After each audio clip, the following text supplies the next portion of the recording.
So, as we know, the All Star game's coming up, and especially in the Western Conference, it's going to be a dogfight to get an All Star spot this year.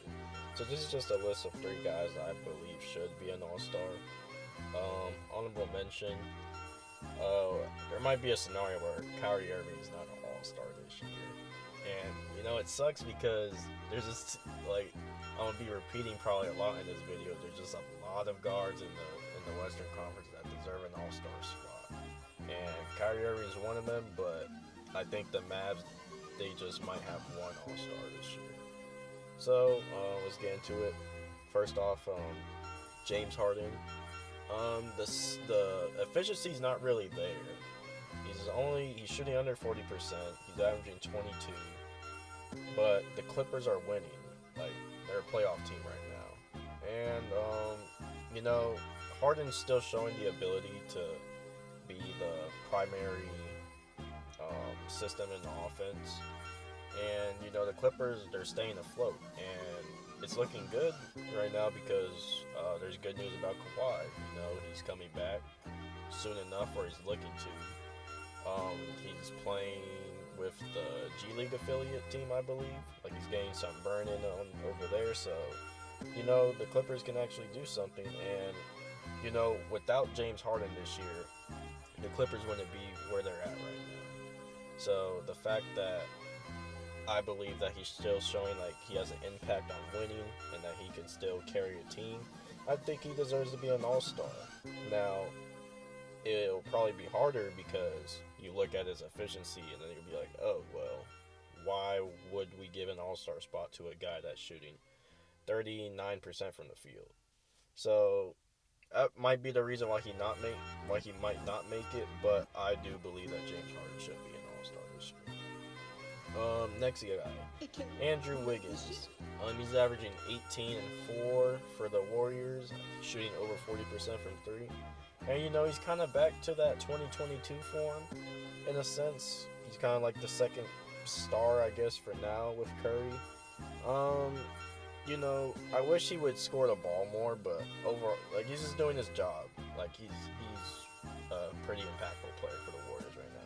Now they are 3-12 in their last 15 games. They just lost to the Clippers tonight, but Wiggins, he's just being solid, and I don't know if the Warriors are planning to make a move or not. There's rumors obviously with Jimmy Butler, and there's some noise going around with they're looking into De'Aaron Fox, but I believe that Andrew Wiggins should be an all-star. The Warriors most likely will not get two all-stars because you have Steph Curry, and he's definitely taking one of those backcourt spots. So, in the Western Conference, the front court spots is pretty loaded. So maybe Wiggins could potentially sneak in as a wild card, or maybe he gets enough votes because usually the Warriors fans they do a very good job with the fan voting. But then again, fan voting only counts for half, and then it's up to the coaches. So we'll see, but I do believe that Wiggins deserves an all-star spot. And the last guy I'd go is Domantas Sabonis of the Kings. It seems like every year Sabonis is just the guy that just chip out of the All-Star game. Like, and the problem is not necessarily like his play style or whatever. Like he's like a very good player. I just think Sabonis, if he wanted to get like more All-Star selections, he just has to score the ball more. He only takes 12 shots per game. So imagine if Sabonis was taking 18 to 20 shots a game for your team.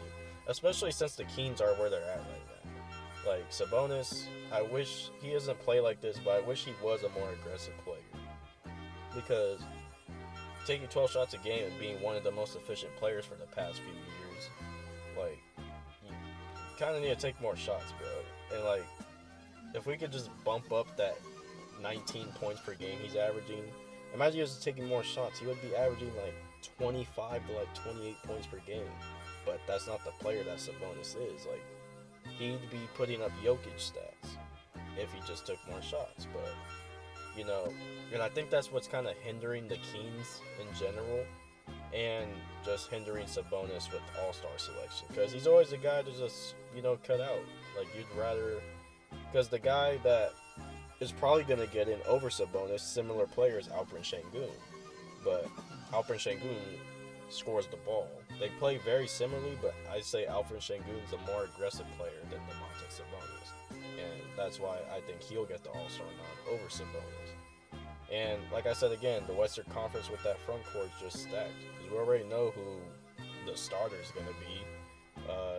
Jokic and KD most likely. So there's, and then the third, LeBron James. Until he retires, I believe LeBron James is going to be a starter. He might, maybe this year it might change because he's older, so he might just give it to someone else. But maybe even Jalen Williams might start over LeBron James. Who knows? But the front court spots, they're pretty much taken up. Kevin Durant, like, there's a lot of competition in the Western Conference. But yeah, that's just my spiel on players I think deserve an All-Star spot. And hopefully they do get the recognition they deserve, and they do end up becoming All-Stars.